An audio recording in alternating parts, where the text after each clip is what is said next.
প্রথম বছর? না না, আপনার নাম?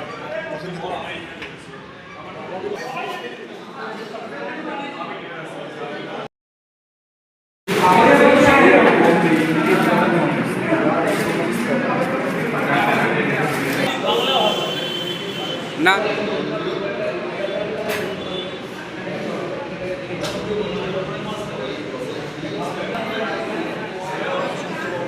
আছে রক্ত দিতে এলেন, কেমন লাগছে?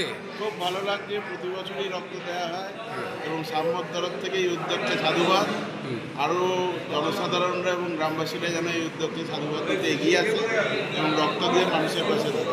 হ্যাঁ, অনেক এখনও দেখা যাচ্ছে যে মহিলারা রক্ত দিতে ভয় পাচ্ছে। কি বার্তা দেবেন পুরুষ হয়ে আপনি? না, এরকম তো কোনো ব্যাপার নেই। মহিলারা অনেকেই এখানে যোগদান করেছেন, রক্ত দিতে এসছেন। আরও অনেকে যেন আসে তার জন্য আহ্বান জানাচ্ছি এবং তারাও যেন এখানে এই সৎ কাজে যোগদান করে। আপনার নাম?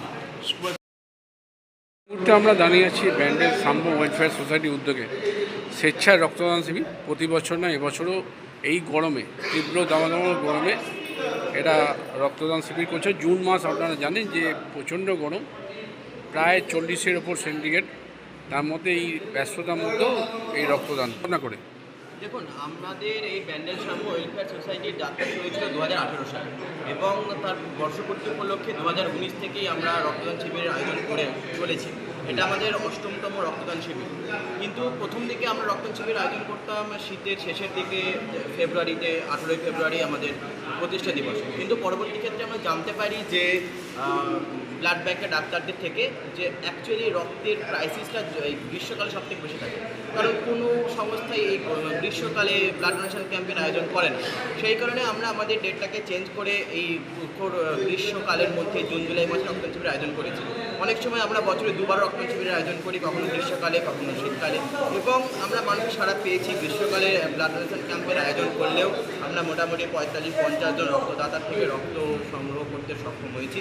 এবং সেই যে রক্তদাতারা আমাদের শুধু সদস্য বা চেনাপরিচিতের মধ্যে সীমাবদ্ধ নেই, অনেক দূর থেকে এই হুগলি জেলার বাইরে থেকে, বর্ধমান জেলা থেকে অনেকজন এসে রক্ত দিয়ে গেছে।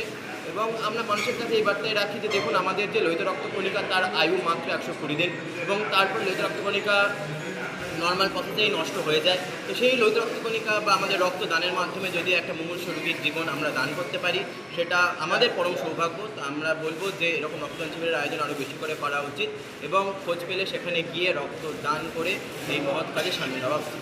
আজকে কোন ব্যাংক নিচ্ছে রক্ত?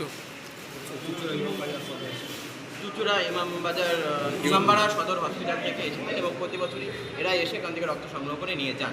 কতজন রক্ত দেবে আজকে? এখন অবধি আমাদের 40 জন রক্তদাতা রক্তদান করেছেন এবং আমরা আশা করছি সেটা মোটামুটি 50-এর কাছাকাছি আমরা এই সংখ্যাটা ছুঁয়ে যাব।